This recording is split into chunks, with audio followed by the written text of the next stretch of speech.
셋. 오늘 하나님께서 주신 말씀 보겠습니다. 마태복음 1장 1절에서 17절 말씀입니다. 마태복음 1장 1절에서 17절 말씀입니다. 우리 한 절씩 교독하겠습니다. 아브라함과 다윗의 자손 예수 그리스도의 계보라.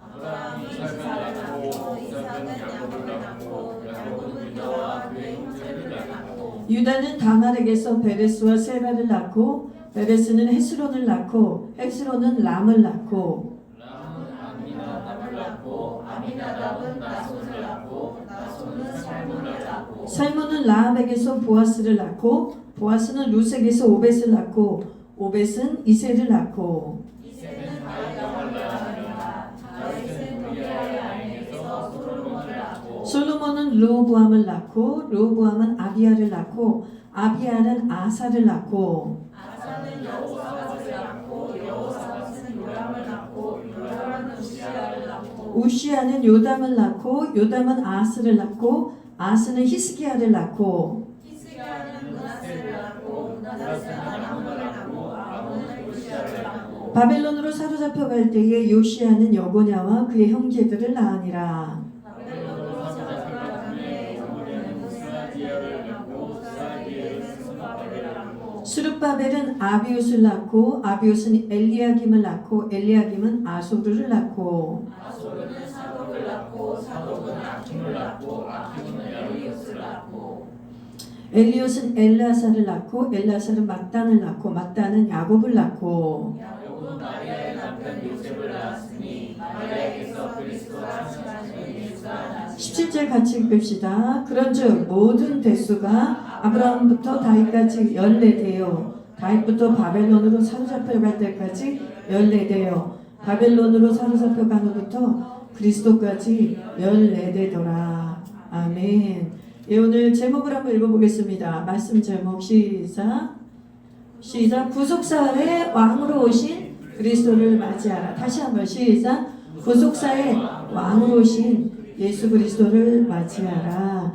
예, 이제 사도행전 말씀이 끝났고요. 오늘부터 우리가 마태복음을 가지고 강의 말씀을 하려고 합니다. 그래서 이 복음서를 정말 저희 예수공동체에서 오랜만에 복음서 말씀을 전하는데 기존에 있던 성도들도 그렇고 또 새로 오신 분들에게도 다시 한번 이 복음의 능력을 경험하기 위해서 정말 복음이 모든 믿는 자에게 구원을 주시는 하나님의 능력이 됨을 이 마태복음의 말씀을 강론하면서 여러분이 깨달아가기를 원합니다. 여러분, 우리가 이번에 수련회 때 마태복음부터 신약 통독을 사도행전 한 5장까지 했었죠. 기억나십니까? 그래서 마태복음을 누가 지었다고 했죠? 마태복음을 기록한 저자는 마태복음 이름처럼 마태가 기록했다고 대부분의 성경학자들이 그렇게 인정하고 보고 있습니다. AD 75년경에 이 마태복음이 지어진 것으로 또 추측되고 있어요. 근데 마태복음을 기록한 이 독자 대상이 있습니다. 이 독자가 누구였죠? 유대인들이었습니다. 마태복음의 특징이 있다면 이 마태복음을 읽는 첫 번째 대상이 유대계 기독교인들이었다는 것이에요. 유대계 기독교인들. 그리고 이제 2차적인 대상은 당연히 이방인들. 그리고 성경을 읽는 모든 사람들이 이 마태복음을 읽는 독자의 대상이 됐겠죠. 여러분, 마태복음에는 별명이 있어요. 우리 한번 따라해볼까요? 사자복음. 여기서 사자가 뭘까요? 라이언, 맞습니다. 라이언, 사자. 동물할 때 사자, 그 말하는 그 사자를 하면 라이언 가스펠이라고 별명이 있어요. 왜냐하면 이 마태복음에서의 주제는 왕으로 오신 예수 그리스도를 말씀하고 있기 때문이에요. 마가복음은 종으로 오신 예수 그리스도가 주제입니다. 누가복음은 인간으로 오신 예수 그리스도가 주제예요. 요한복음은 누가 주제냐면 하나님이 신성을 가지신 하나님 자신이 인간으로 오신 예수 그리스도, 그러니까 하나님이신 예수 그리스도에 대해서 요한복음은 주제로 삼고 있어요. 근데 이 마태복음은 누구로 오셨다고요? 왕으로 오신 예수 그리스도. 그래서 이 왕으로 오신 예수 그리스도를 맞이하라 제목을 이렇게 해봤습니다. 여러분, 유대인들이 독자이기 때문에 이 마태복음은 특이하게도 예수 그리스도의 족보로 시작을 합니다. 여기 보면 1절에 아브라함과 다윗의 자손 예수 그리스도의 계보라 되죠. 계보라는 말이 좀 어려운데 쉽게 얘기하면 족보라는 뜻입니다. 아브라함과 다윗의 자손 예수 그리스도의 족보라.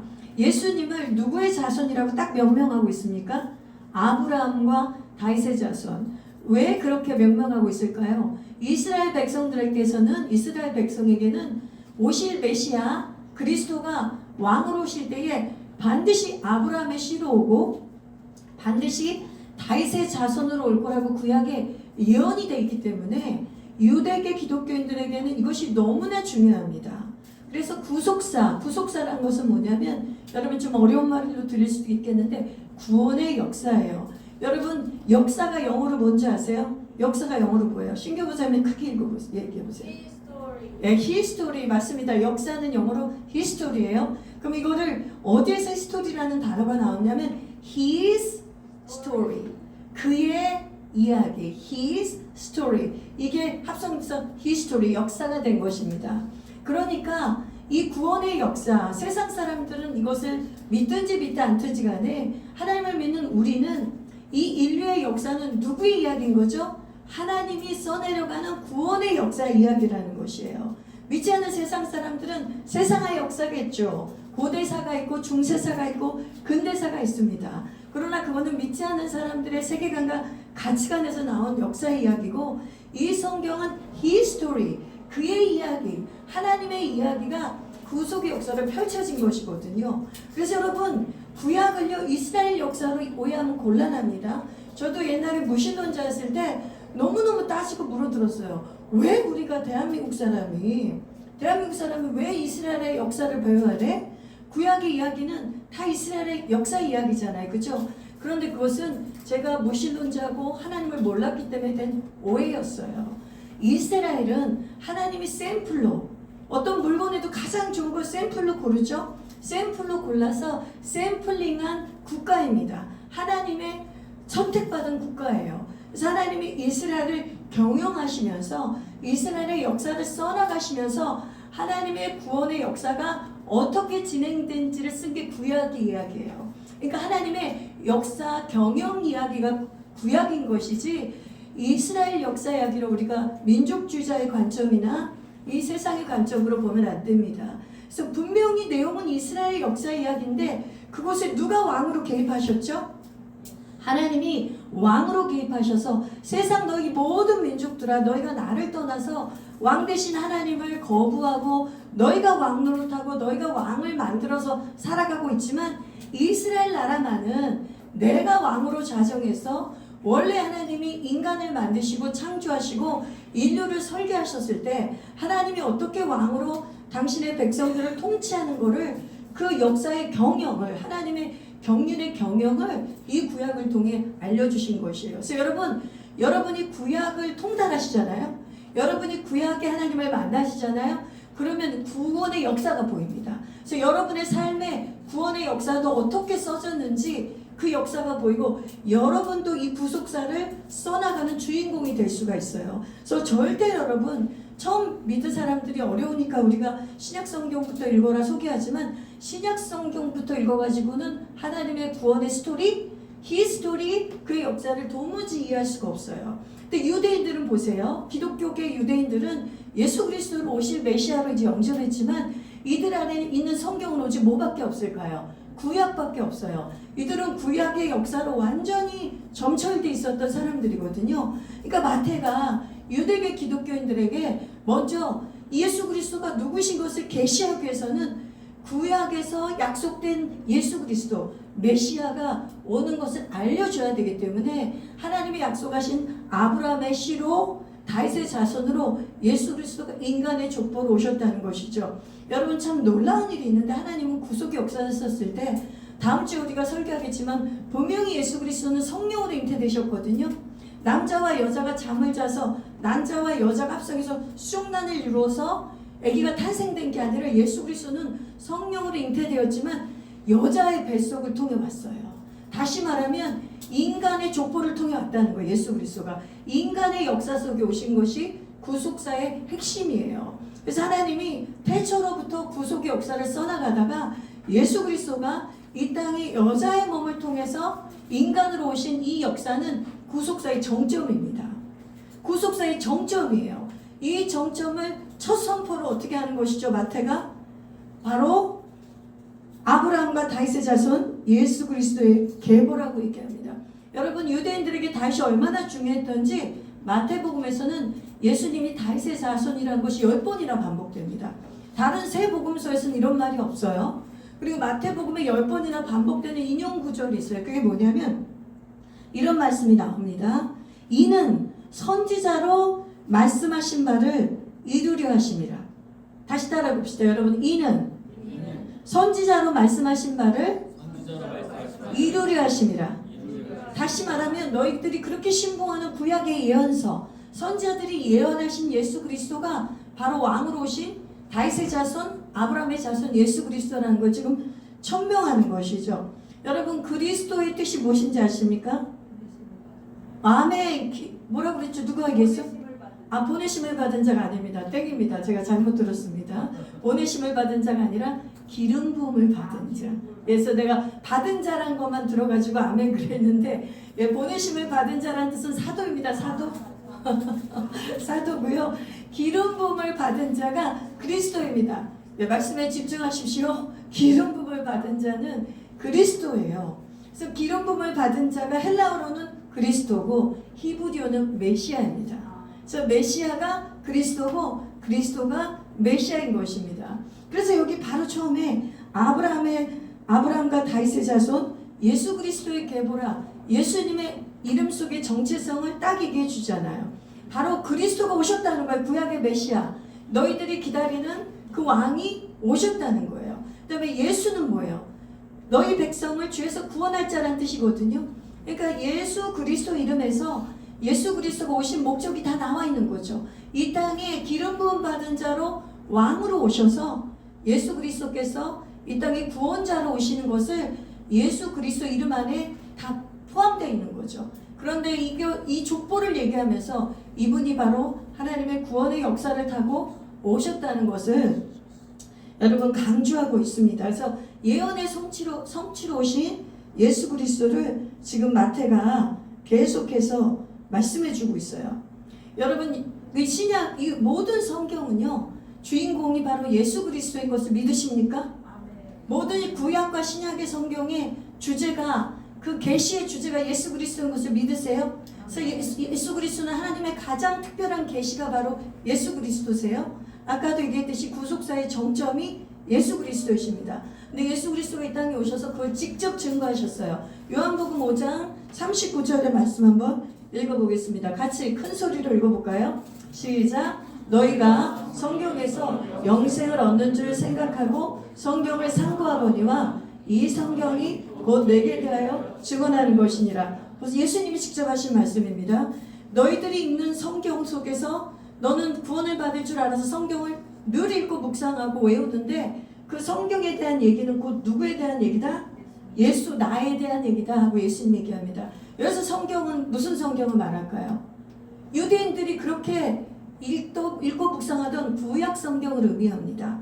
근데 구약 성경, 이제 예수님이 오신 이후에 쓰여진 신약 성경, 모든 성경의 주인공 주제는 예수 그리스도라는 거죠. 그럴 수밖에 없는 게 성경 이야기가 무엇의 이야기이기 때문에? 구원의 이야기이기 때문에, 구원의 역사 이야기이기 때문에 예수 그리스도가 주제이실 수밖에 없습니다. 여러분, 이렇게 의문할 수 있어요. 예수 그리스도라는 이름이 구약엔 없던데요?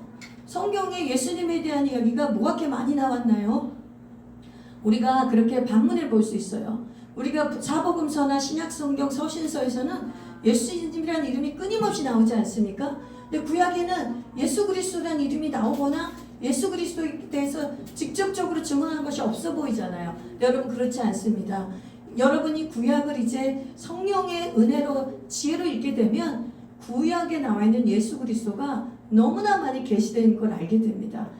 실례를 몇 개만 들어볼게요. 창세기 3장 15절에 인간이 죄를 진 다음에 하나님께서 남자와 여자에게 심판을 명하시고 뱀에게 그 벌을, 심판을 명하셨을 때 창세기 3장 15절에 뭐가 있습니까? 뱀의 후손과 여자의 후손이 싸우게 되는 것을 얘기합니다. 그래서 뱀의 후손, 너는 여자의 후손의 발꿈치를 상하게 하지만 여자의 후손이 뱀, 너 사탄의 후손인 사탄을 여기서 뱀의 후손은 사탄을 의미하는 거거든요. 뱀의 후손의 머리를 상하게 한다고 이 구속사의 정점인 십자가의 사건, 그 십자가의 사건을 창세기 3장 15절에 이미 계시하고 있어요. 그러니까 창세기부터 예수 그리스도가 계시되어 있는 거예요. 여자의 후손으로서. 그다음에 창세기 아브라함과의 약속에서 아브라함의 씨가 하나 나온다고 했습니다. 아브라함의 후손으로 말미암아 모든 민족이 복을 받는다고 그랬어요. 그때 그 아브라함의 후손이 바로 누구냐면 복수가 아니라 단수예요. 예수 그리스도를 말씀하는 거예요. 여러분 출애굽기에서는 예수님이 어떻게 계시되어 있습니까? 출애굽기 혹시 아는 사람 있어요? 출애굽기 예수님 어떻게 계시되어 있어요? 6월절에 어린 양으로 계시되어 있죠. 6월절에 어린 양의 피가 발라져 있으면 죽음의 사자가 6월 있잖아요. 패스오버. 그 죽음의 사자가 넘어가서 애굽의 장자는 다 죽었지만 이스라엘의 장자들은 죽지 않았잖아요. 6월절에 어린 양으로 예수님이 계시되어 있어요. 그럼 여러분 그러면 광야길에 민수기엔 예수님이 어떻게 계시되어 있을까요? 노뱀 사건 아세요? 백성들이 원망하고 불평하고 그랬을 때 불뱀이 와서 사람들 물었죠? 그랬을 때 모세가 하나님께 구원을 요청했을 때 하나님이 노뱀을 만들어라. 노뱀을 만들어서 높이 쳐들어라. 그래서 그 노뱀을 보는 사람은 다 구원을 얻을 것이다. 그런데 예수님께서 니고데모하고의 대화를 하면서 영적인 대화를 하면서 인자도 그 모세의 노뱀과 같이 들려지지 않으면 십자가에서 죽는다는 뜻이에요. 노뱀과 같이 들려지지 않으면 들려지게 된다고 말씀하세요. 노뱀으로 나서요. 광야의 사건 예수님이. 여호수아에서는 예수님이 어떻게 나타나셨을까요? 여호수아 5장에 보면 여리고성을 함락하기 전에 여호수아 앞에 군대 장관이 나타나잖아요. 그 군대 장관이 예수 그리스도세요. 여러분 예수님은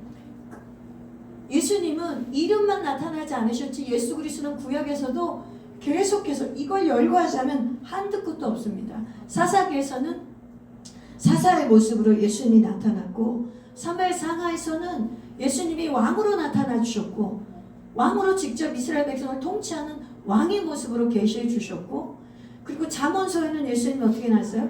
지혜로 나타나시잖아요. 시편은 예수님이 어떻게 나타나세요? 그 시편 23편에 선한 목자로 나타나세요. 그리고 아가서에서는 예수님이 어떻게 나타나세요? 신랑으로 나타나 주잖아요. 여러분 제가 왜 이렇게 몇 가지라도 구약의 예를 열거해 드리냐면 예수 그리스도가 구약 성경을 예수 그리스도를 계시된 것을 여러분이 믿음으로 보면 수도 없이 예수 그리스도를 구약에서 발견할 수가 있어요. 그런데 그 하나님의 아들, 하나님의 본체이신 예수 그리스도가 이제 인간의 역사 속에 드디어 아브라함과 다윗의 자손, 구약의 그 언약의 성취로, 말씀의 예언의 성취로 이 땅의 왕으로 오셨다는 것입니다. 이게 얼마나 놀라운 일인지 모릅니다. 여러분, 그래서 아브라함의 자손이란 말을 우리가 왜 그렇게 중요하냐면 이거는 유대계 기독교인들에게만 중요한 것이 아니라 우리에게도 너무나 중요합니다. 왜냐하면 아브라함은 무엇의 조상이라고 합니까, 여러분? 믿음의 조상 아브라함이죠. 그래서 아브라함처럼 하나님을 믿으면 아브라함의 씨로 말미암아 아브라함처럼 믿으면 그 믿음으로 말미암아 모든 사람이 아브라함과 함께 아브라함의 복을 받는다고 하나님께서 이스라엘에게만 약속해 주신 것이 아니라 온 인류에게 약속을 해주셨어요. 우리 아브라함의 자손으로 오신 예수 그리스도를 한번 살펴보길 원합니다. 말씀 한번 찾아볼까요? 갈라디아서 3장 8절 말씀 보세요. 갈라디아서 3장 8절 같이 읽어봅시다. 큰 소리로 시작. 또 하나님이 이방을 믿음으로 말미암아 의로 정하실 것을 성경이 미리 알고 먼저 아브라함에게 복음을 전하되 모든 이방이 너로 말미암아 복을 받으리라 하였느니라. 아멘. 창세기 12장 3절 하반절 읽어봅시다. 시작. 땅의 모든 족속이 너로 말미암아 복을 얻을 것이라 하신지라. 요한복음 1장 12절 한번 읽어보세요. 시작. 영접하는 자 곧 그 이름을 믿는 자들에게는 하나님의 자녀가 되는 권세를 주셨으니. 아멘. 여기 보세요. 여기에서의 말씀 핵심은 뭐냐면 하나님이 아브라함과 맺은 역사는 이스라엘만 축복하겠다는, 이스라엘만 구원하겠다는 축복의 언약이 아니에요. 모든 민족이 너로 말미암아 복을 얻겠다는 축복의 언약인데 그게 지금 누구를 통해서 성취된 거예요? 예수 그리스도가 오심으로 성취됐다는 거예요.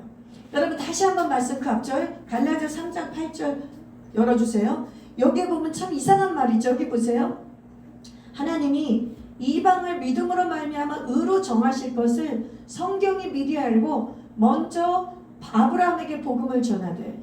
여러분 우리는 복음하면 예수 그리스도를 구원자로 믿으라는 것을 전하는 것이 복음이라고 알고 있잖아요. 예수 그리스도가 복음이라는 것을 우리는 복음이라고 알고 있어요. 예수 그리스도가 복음 자체세요.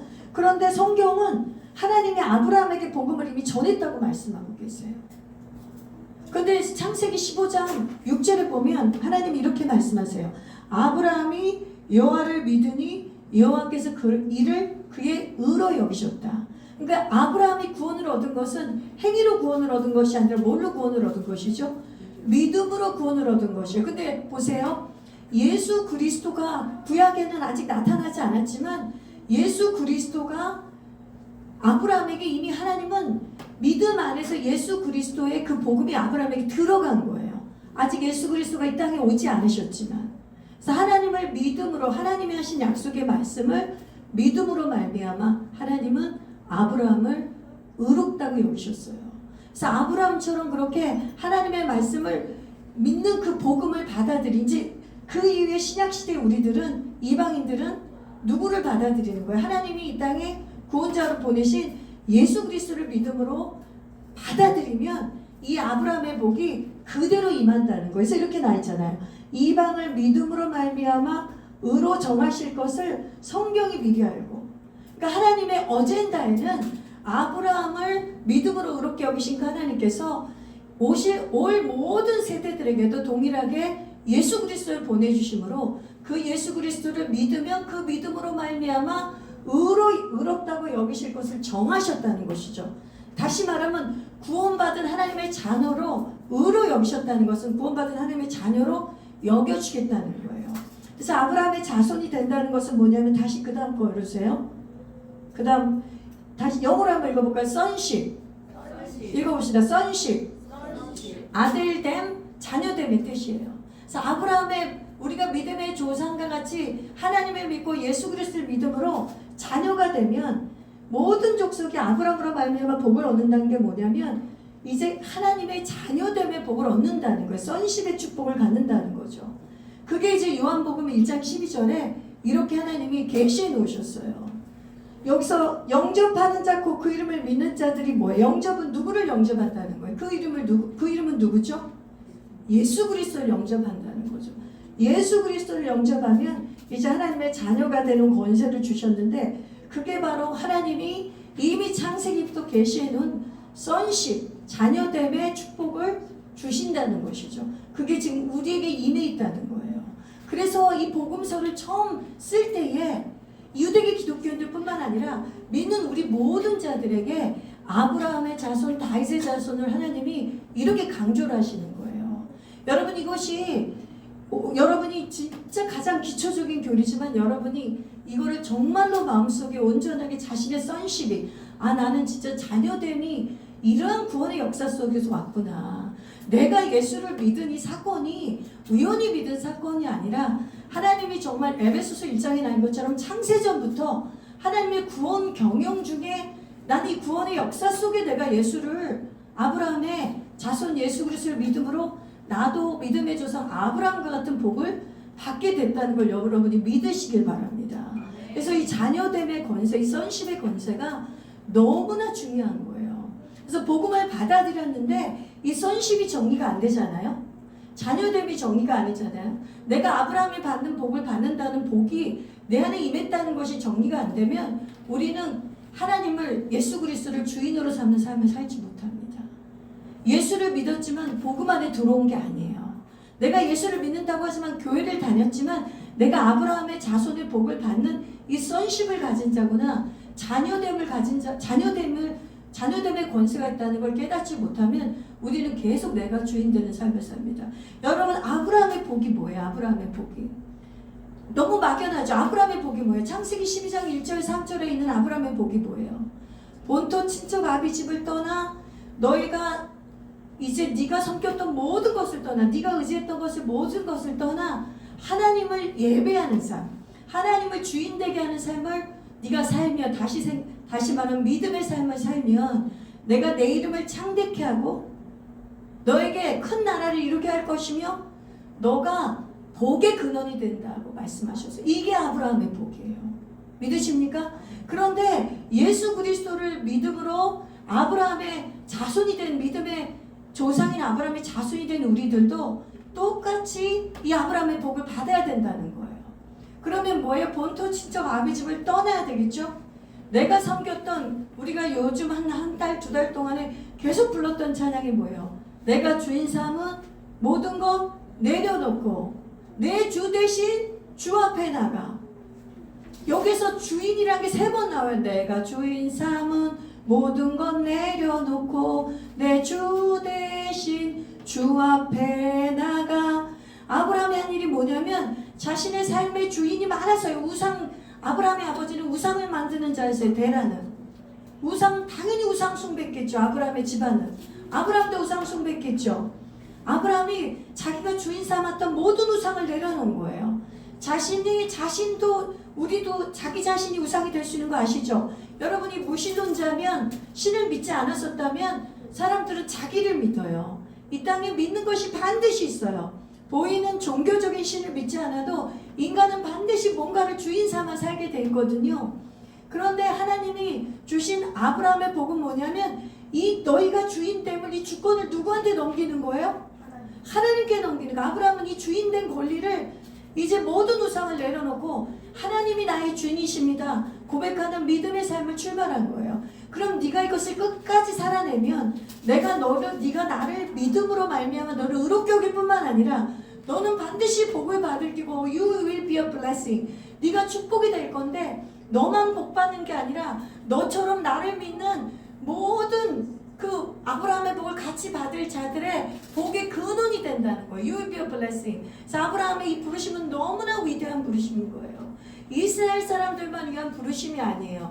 이스라엘의 조상의 아버지가 된 것만이 아니라 모든 믿는 자의 조상이에요. 그래서 창세기 13장 3절 하반절에 땅의 모든 족속이 너로 말미암아 복을 얻을 것이라. 아브라함과 같은 복을 받게 된다는 거예요. 근데 우리가 아브라함이 받는 그 복을 진짜 받기 위해서는 이 sonship, 나는 이제 주인 바꿨어.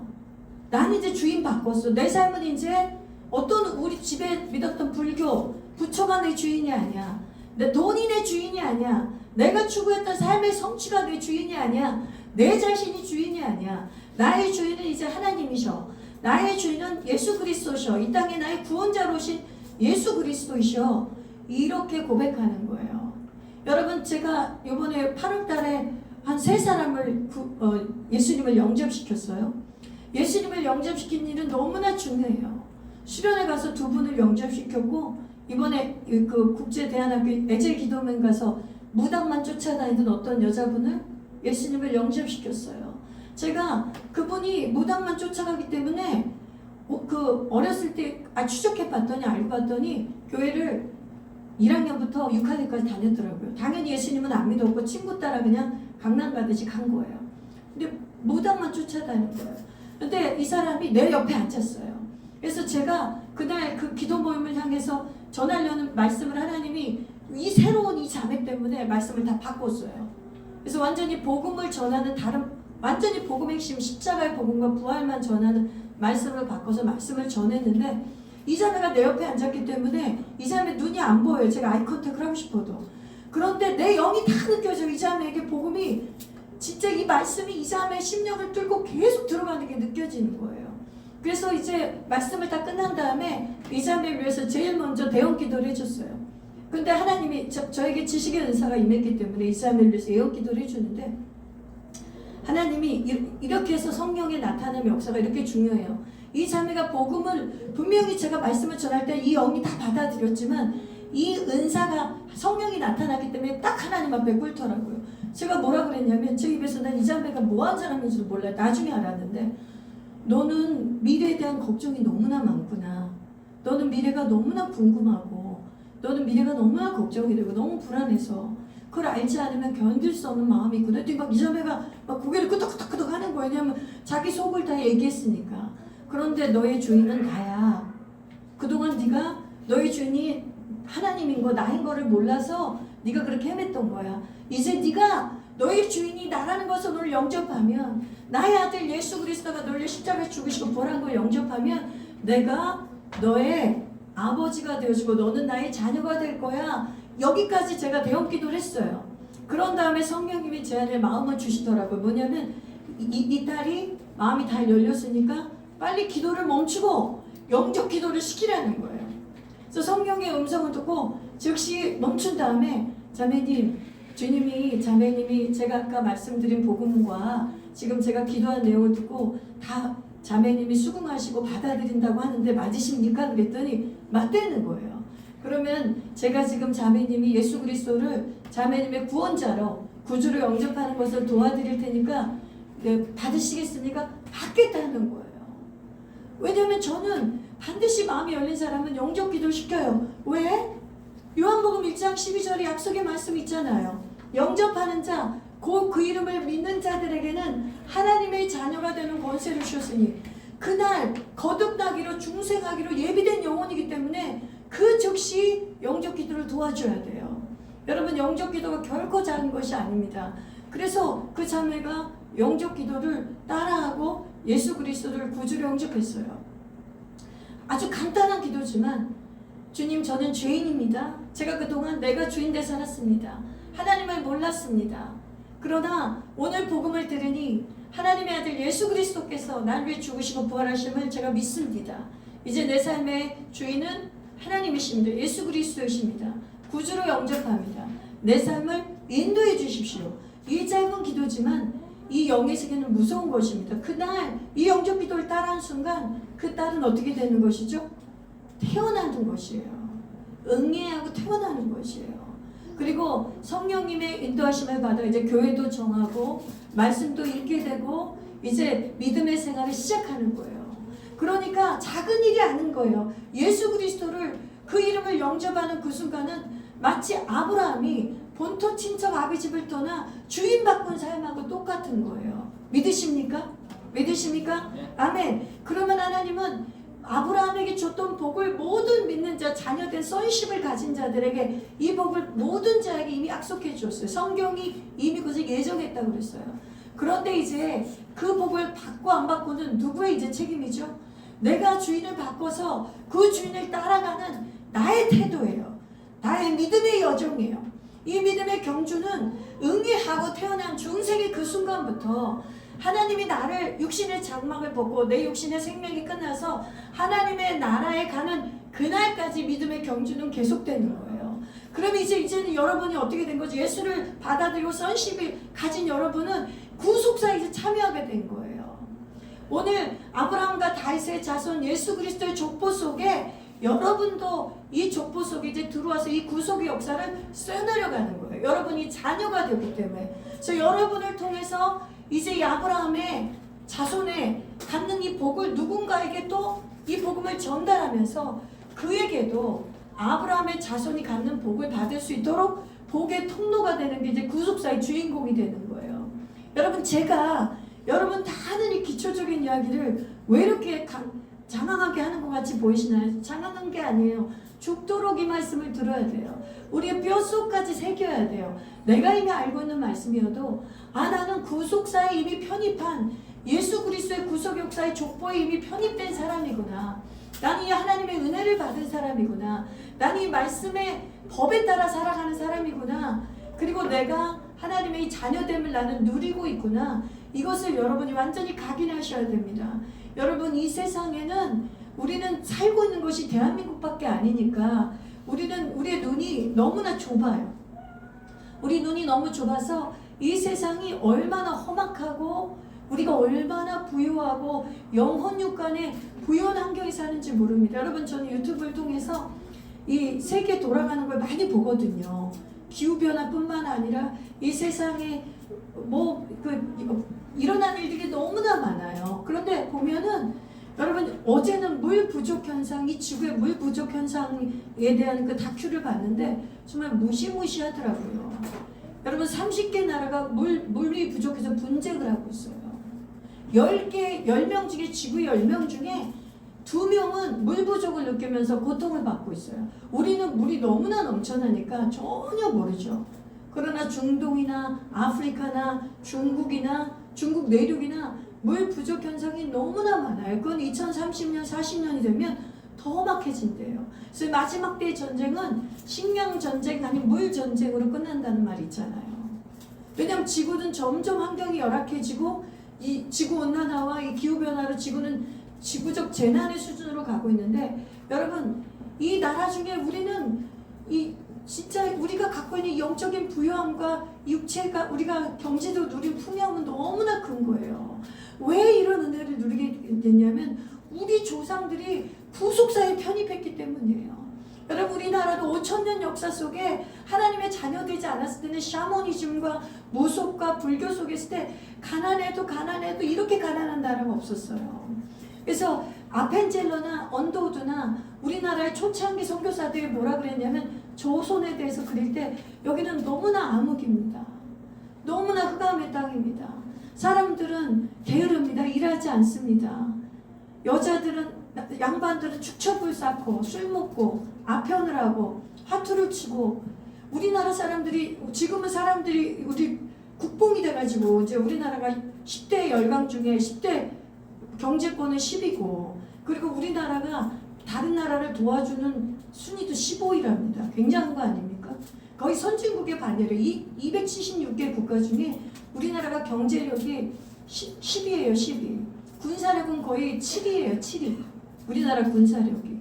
그리고 개발도상국이나 이렇게 가난한 나라를 도와준 게 15위예요. 이게 100년도 안 돼서 일어난 일이에요. 100년이 뭐예요? 우리가 60년대까지 보릿고개가 있었는데 불과 40년밖에 안 된 일이에요.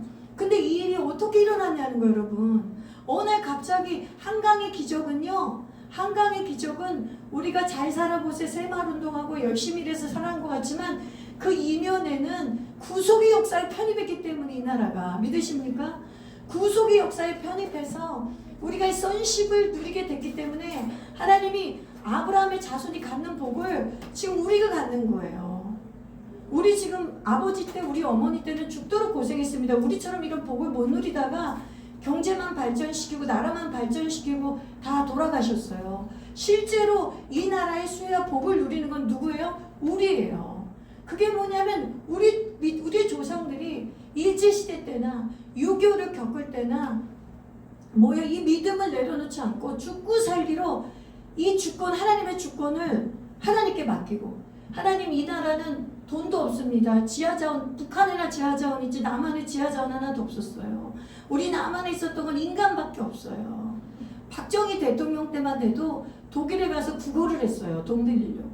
광부와 간호사를 수출했어요. 외화를 벌어들이기 위해서. 박정희 대통령이 필리핀에 가서 망신을 당했어요. 그 필리핀이 우리보다 훨씬 잘 살았거든요. 잠실체육관 거기 스테디움을 누가 지어준지 아십니까? 필리핀 노동자들이 와서 지어줬어요. 근데 지금 필리핀이 우리랑 게임이 안 되죠. 여러분 이게 뭐냐면 구속사에 편입된 나라이기 때문이에요. 하나님의 이 구원의 역사에 편입되면 지구 이 인간의 역사 속에서도 머리가 되는 거예요. 하나님 뭐라고 약속했어요? 출애굽기 19장 20장에 약속하기를 이제 내가 너희를 나의 백성으로 삼을 건데 내가 너희를 제사장 나라로 삼을 거고 너희들은 이제 세상 나라처럼 연 왕들이 왕이 아니라 내가 왕이 될 거야. 내가 왕이 돼서 내가 왕의 법을 너희에게 줄 거야. 왕의 법을 너희에게 줄 건데 너희들이 나의 십계명과 율법을 지키면 내가 너희를 거룩한 제사장 나라로 설 뿐만 아니라 만물의 으뜸이 되게 하며 세계에서 머리가 되게 한다고 그러셨어요. 구속의 역사에 편입했기 때문에 이스라엘은 그 하나님의 약속이 있기 때문에 이들이 사명을 버리고 열방의 선교의 사명을 버려서 버림을 받았지만 2500년 만에 1948년에 5월 14일에 인간의 역사 속에 세상의 역사 속에 1500년 만에 다시 나라가 생긴 나라예요. 이 구약의 말씀을 믿었기 때문에 자신들이 하나님을 저버리고 자신들의 사명자로서의 삶을 저버려서 하나님께 버림받고 열방으로 디아스포라로 흩어졌지만 그들이 진짜 망한 거는 BC 586년이거든요. AD 70년이 아니에요. 세계사 속에서 이스라엘이 완전히 멸망한 거를 보통 AD 70년으로 보는데 그것은 로마의 티토 장군이 와서 이스라엘을 완전히 전멸시켜서 그 유명한 마사다 알죠?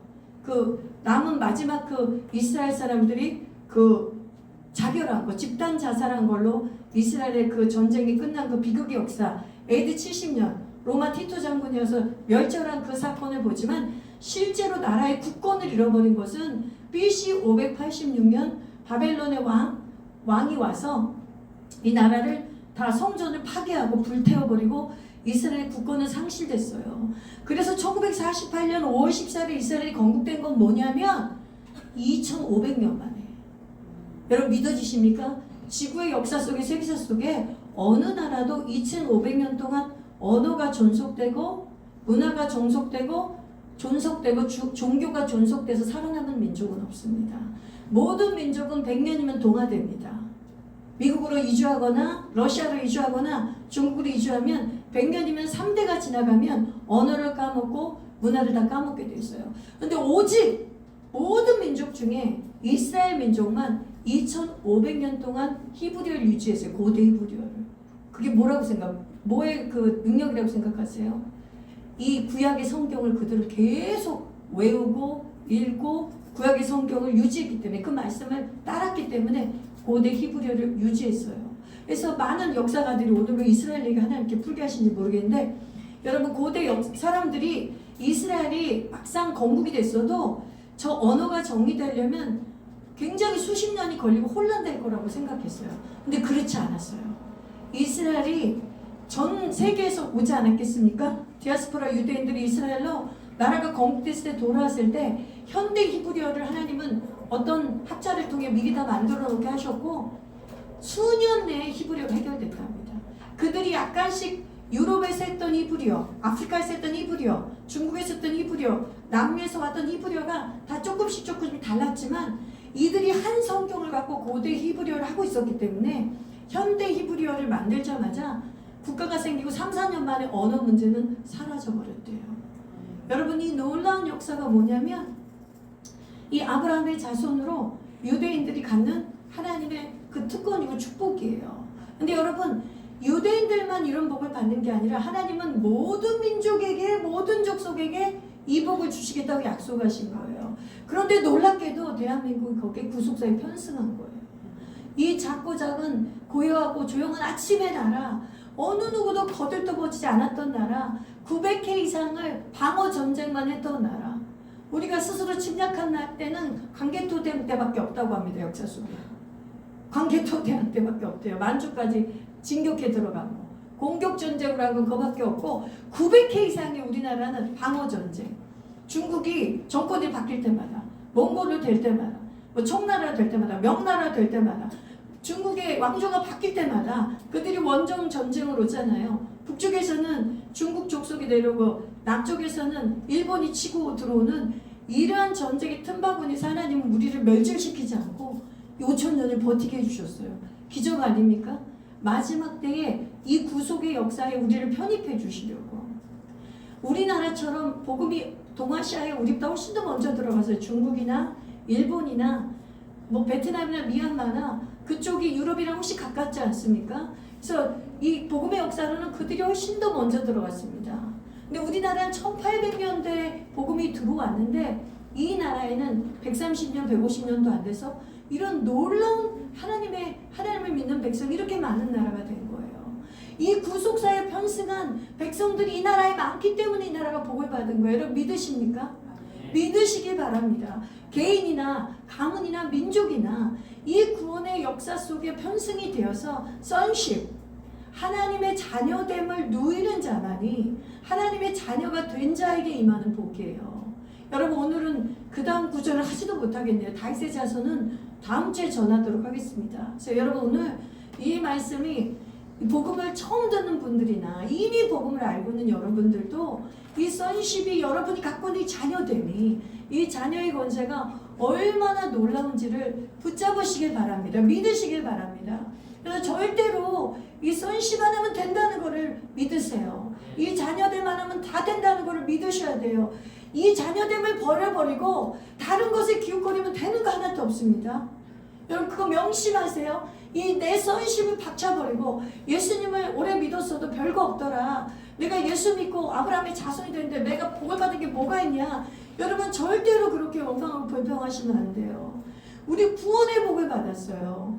이 땅에서 여러분이 받는 복으로 그 복을 가늠하시면 안 돼요. 영생하는 영원한 나라, 하나님의 나라에 들어갈 수 있는 하나님의 자녀, 하나님의 나라를 상속받는 복을 먼저 받았어요. 그런 다음에 그 하나님의 나라의 상속자로, 구원받은 자의 상속자로 살아갈 때에 그 자녀됨을 여러분들이 권세를 누릴 때 이 땅의 것들이 풀리는 거예요. 근데 여러분들이 먼저 그 영적인 은혜에 대해서 깨닫지 못하고 자녀됨을 누리지 못하면서 이 땅에서 왜 자녀의 권세를 풀어내주지 않냐고, 이 땅에서 나에게 축복을 주지 않냐고 여러분이 하나님께 대묻고 따진다면 여러분은 거꾸로 사는 거예요. 우선적인 기도를 안 하는 거예요. 그래서 마태복음 6장 33절에 그 유명한 구절이 있잖아요. 다 같이 복唱해 볼까요? 먼저 시작. 먼저 그의 나라와 그의 의를 구하라. 그리하면 이 모든 것을 너희에게 더하시리라. 더하시는 플러스 해주는 거를 여러분이 구하면 안 되는 우리는. 근데 sonship을 가지고 그의 나라와 그의 의를 구하며 이 구속사에 편입한 우리들이 이제 구속사의 주인공이 돼서 나만 sonship을 누리는 게 아니라, 나만 자녀됨을 누리는 게 아니라 이 구속사의 자녀됨을 퍼뜨리는, 이 sonship을 다른 영혼들도 이 구속사에 편입해서 나처럼 그 아브라함이 가진 복을 받도록 하는 것이 우리의 사명인 줄 믿습니다. 아멘. 오늘은 이 sonship 하나만 정리하십시오. 그래서 이 자녀됨의 이 은혜 가운데 여러분 누리시고 승리하시는 저 여러분 되시기를 주님의 이름으로 축원합니다. 아멘. 아멘. 이 시간에 우리 같이